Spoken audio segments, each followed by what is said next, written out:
Hello and welcome to my channel. Thanks a million to everyone who liked, subscribed and commented on my videos. I really appreciate it. Hope you enjoyed the next 3 stories coming up.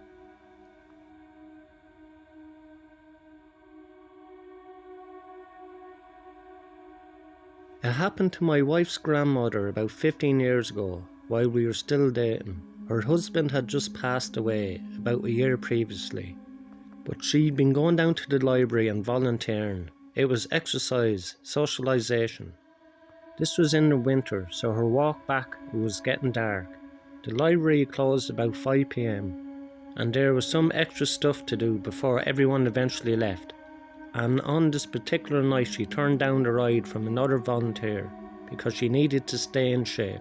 The house is about a mile away through some lightly wooded area in South Texas, and as she's about halfway home she notices someone behind her.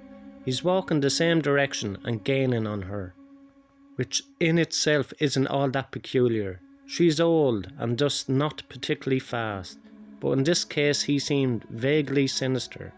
They keep walking. Pretty soon he's right behind her. Then he falls into pace, just staying behind her now. She knows something's up, but she's almost home. She can see the top of her driveway coming up, and she leaves her lights on, so it looked like someone's home. When she's walking in, she just needs to make another 150 yards, and then 100.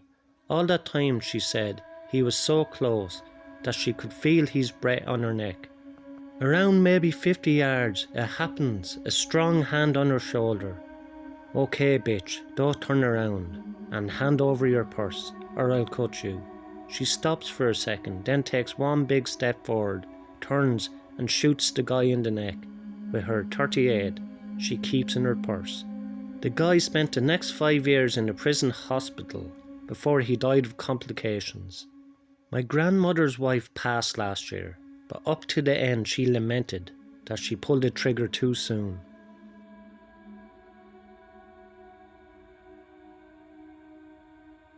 I was driving a shortcut from 29 Palms, California to Albuquerque, New Mexico.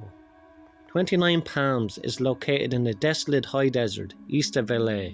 The shortcut was all 2-lane road through total nothingness, except for passing through Amboy. Amboy is a nearly abandoned town, nearly as far below sea level as Death Valley.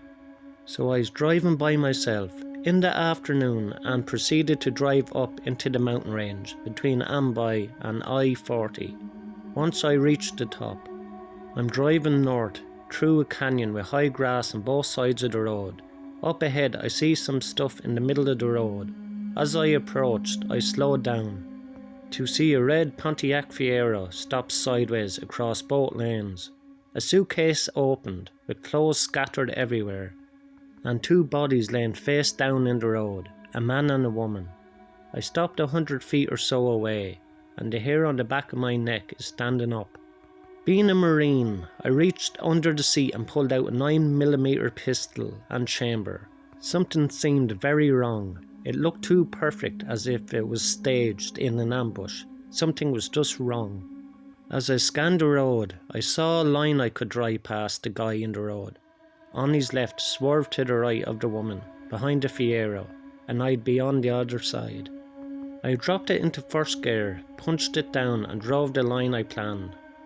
I passed the back of the Fiero without hitting it, or either of the bodies in the road. I continued forward a couple of 100 feet and slowed down so I could breathe and let my heart rate slow down. As I looked up into the rearview mirror, I saw that the 2 bodies had gotten up to their knees, and 20 or so people emerged from all the tall grass on either side of the road by the car and bodies. At that moment, my right foot smashed the gas pedal to the floor and did not let up until I had to slow down for the I-40 East on-ramp. I will never know what would have happened to me had I gotten out of the car to check on the bodies or stopped my car closer to them.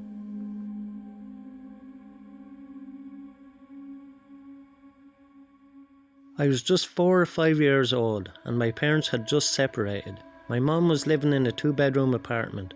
I had my own room, but I preferred to sleep in her bed whenever I was staying with her. Our 2 bedrooms were at the end of the hallway, directly across from each other.